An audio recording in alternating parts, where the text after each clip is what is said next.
I got a question for you, General. In the event of a revolution, do you think the military would turn on the U.S. people? That's been asked me a number of times. My answer to that would be the hierarchy of the government would not stand by the Constitution necessarily, but would stand by the political chain of command. We know the Marines and the Special Operations Forces for sure will stand by the American people. Whether the file and the ranks of all the services would stand by the Constitution and the people is a big question. But I think what's going on, our military is awakening. They see these rules of engagement and the misdiagnosis of the enemy, the lack of proper strategy and tactics to win and come back home is there. The troops know that. And I learned that at West Point. The troops always know. The leaders sometimes don't know.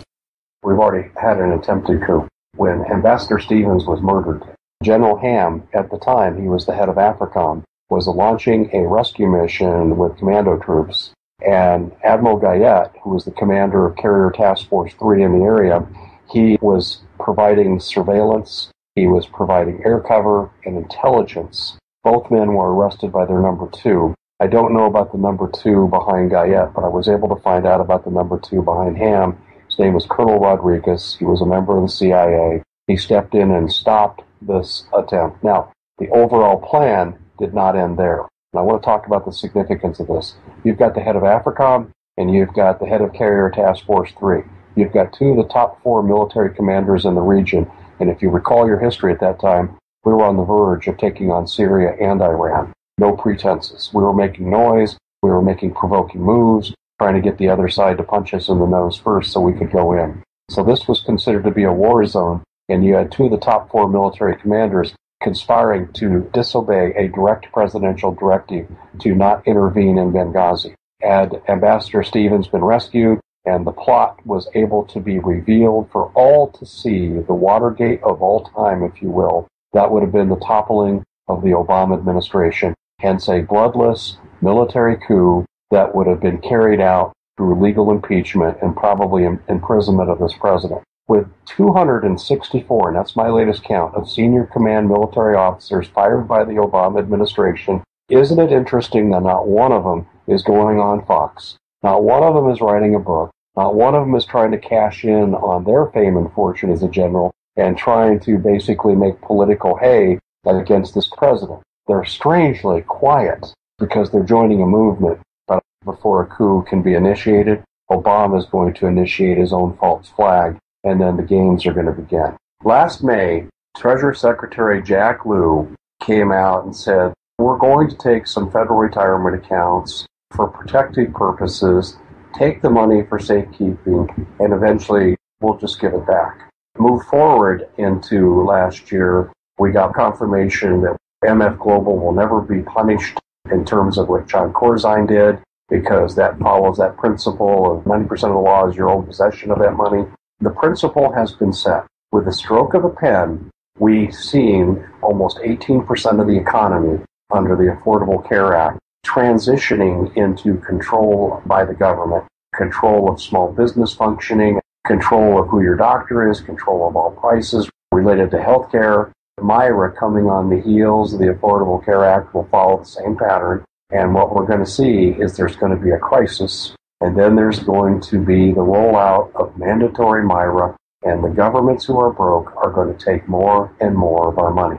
Effectively, we are going to become slave labor, where everything we earn is subject to confiscation from the government. The stock market, compared now to 1928, 1929, there's not a lot of difference. Right. And if there's a stock market crash and the government starts grabbing funds, that explains the 2.2 billion rounds of DHS acquired ammunition to go with their 2,700 armored personnel carriers to the Russians that are training in the streets of America, training in specialized camps. And this is also why I've talked to 2 of the fired generals, and what they have told me, some of these generals are actually talking about initiating a guerrilla resistance that will end up being civil war in this scenario that we're talking about. So I do think we're going to see bloodshed in the streets. I think we're going to see DHS and the Russians and what other blue helmets are in this country against the American military, the veterans, in a guerrilla warfare, along with whatever civilians will join them. and I think it's going to be literal hell on earth. This is a criminal mafia organization that's trying to run the planet, and people that no longer fill the purpose or key witnesses who might speak out are disappearing. When I first heard about the first few bankers, I thought this was the canary in the mine that the system was about to collapse, and these people were killing themselves like the 1929 stockbrokers did when they jumped out of the Wall Street buildings. But now it's pretty clear this is an orchestrated effort to wipe these people out for a specific reason.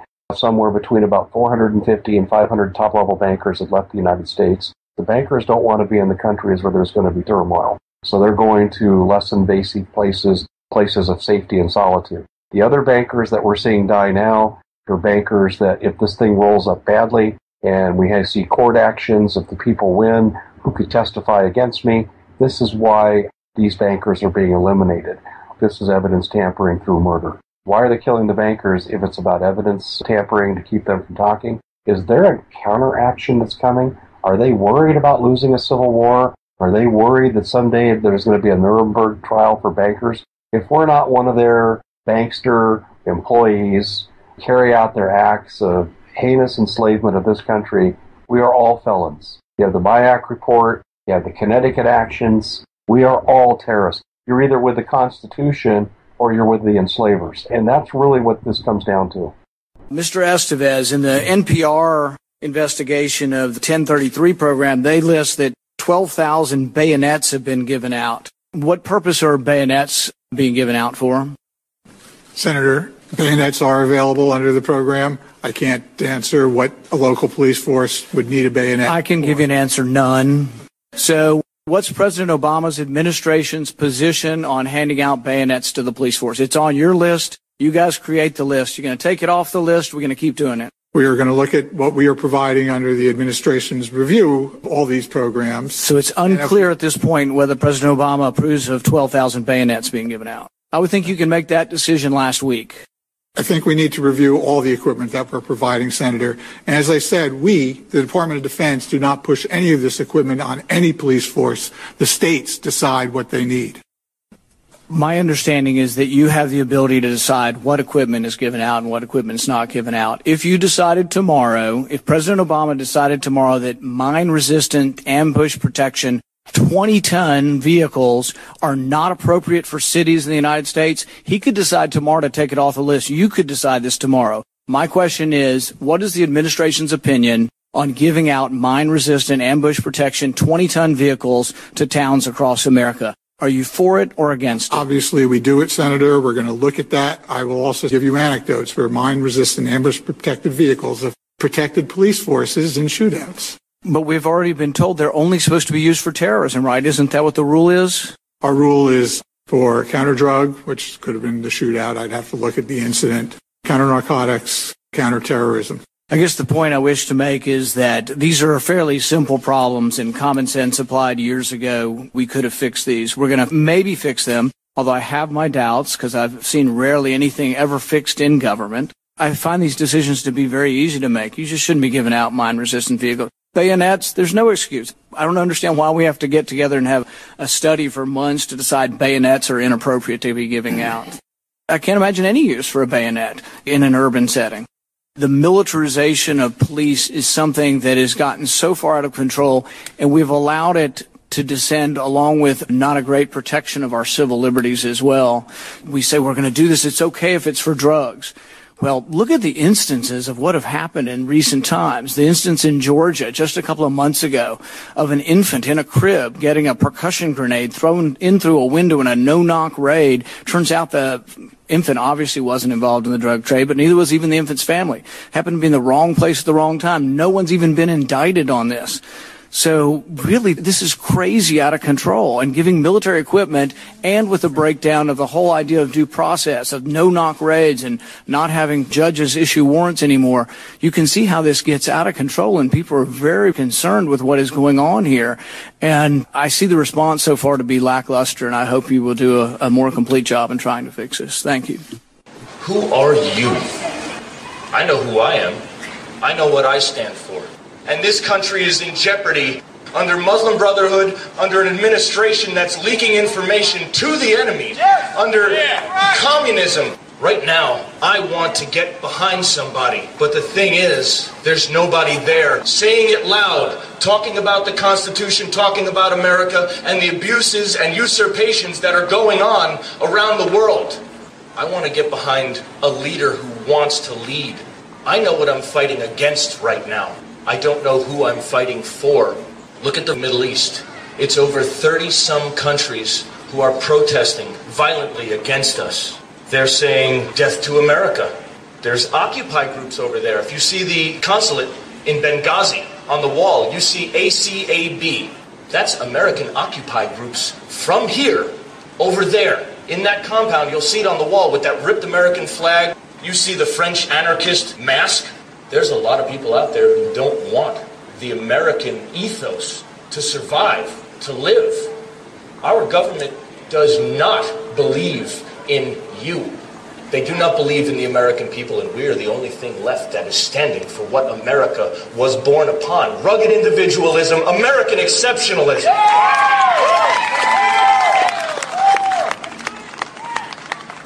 Where are our allies? Do we have any? Where's England? Where's Europe? You don't see media. They don't stand for us. I'm one of the veterans who stood for OPSEC, who came out against the administration and the leaks.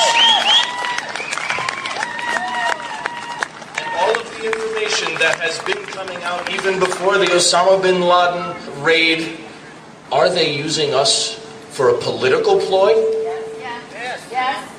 I say fine. Is it not within the realm of possibility that they could be wanting to give it away for more devious reasons? The president has said himself, judge me by the people I surround myself with. And it just so happens that the people in this administration and the people in the White House are leaking things that are going to get us out there on the field of war, or if they get past them, it comes to you. Whether you are Republican, Democrat, Independent, we die. We have to look at these people, the Muslim Brotherhood in our country and in all these countries overseas. We see it as individual conflicts and individual events. You are wrong. Vietnam, World War II, Korea, Iraq, Afghanistan, we look at them as little individual conflicts. Wrong. When these guys come at us, it is something that comes from somewhere in the 600s, 7th century. They see this as one action, world domination, and it is only those people who are to be in charge, and you do not exist in their future plans. With coming out, they have excoriated me. They have pulled all of our addresses, our phone numbers, email addresses, family members, pictures, dossiers on what we do, how we do it, and when we do it. The people I know, my friends, who have nothing to do with us speaking out, their stuff as well. And a lot of you here, your addresses, your information, your stuff as well is out there. The people who stick to their guns, stick to their Bibles, and have antipathy towards outsiders, that's not an insult, that's a compliment to me. Because you know what?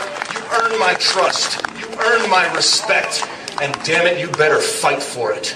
We are coming to a time in this country, people, where, I don't know if you're into physics, but it's called a singularity.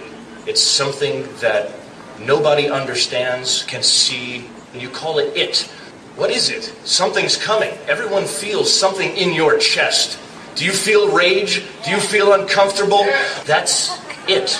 Your lifestyle, your way of life, your being is on the edge. Whether it be economy, whether it be world war, whether it be civil war, whether it be civil unrest. When I was in Iraq, my first time, we had to protect the provisional government in Iraq while they were writing a constitution and they were going through their first elections in over 64 years. The deputy prime minister looked at me one day and he goes, "Why are you here? Why are you risking your life so I can write anything down here that we want, that we believe in, without you telling me what to write?" And then he says, "What is it to be an American?" That just stopped me cold, but it wasn't the answer. It was the question that changed my life. Thank you, guys.